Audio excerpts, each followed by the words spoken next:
Before becoming a child of God, I was a Juliet who was angry, very angry.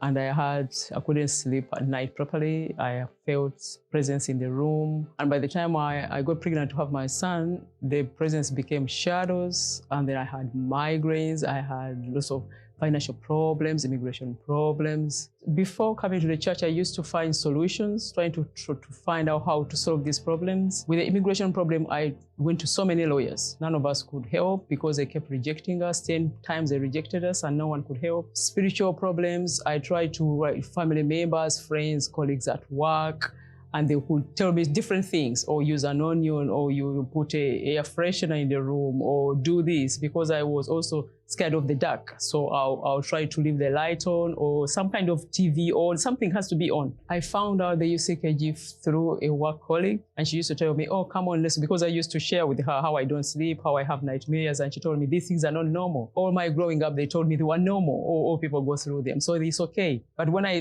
told her, she told me, Juliet, these things are not normal. You need to come to church. And I used to tell her, you want me to come to church on Sunday? Are you crazy? Me to come to church on Sunday? No. I resisted for a good 2 years, but she persisted. She persisted until I came. My first day coming to the church was a Monday. And then when I came, when I heard the message, the way the pastor was preaching, the way they were approaching the Bible, the way they were praying, I got the interest and I said, no, I need to come back. But that's how I started. I came on a Monday, so I came on Wednesday, I came on Friday, I came on Sunday, and I never looked back.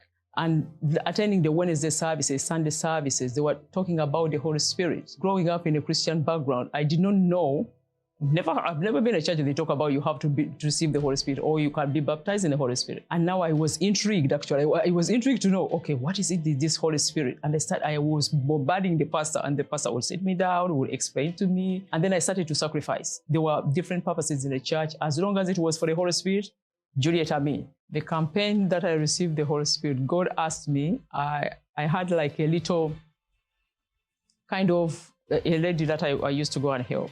And she used to give me some money. Financially, that's what I sacrificed. Physically, I had to walk. I had to walk back and forth from work. And I used to walk from Plaistow to Walthamstow.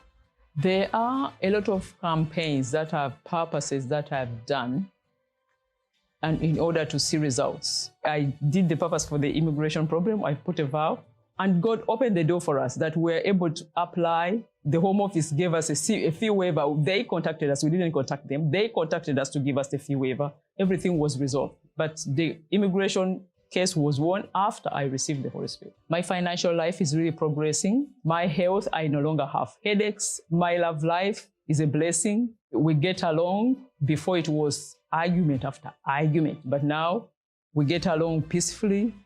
So many things have changed that some of them I don't even know how to explain. Receiving the Holy Spirit made a turnaround in my life, that the things I used to be afraid of, I wasn't afraid of anymore. For me, what it means for me to become a child of God is like everything. Because in the big things, before where you used to, you go to friends if I have a problem. Now I had a different person.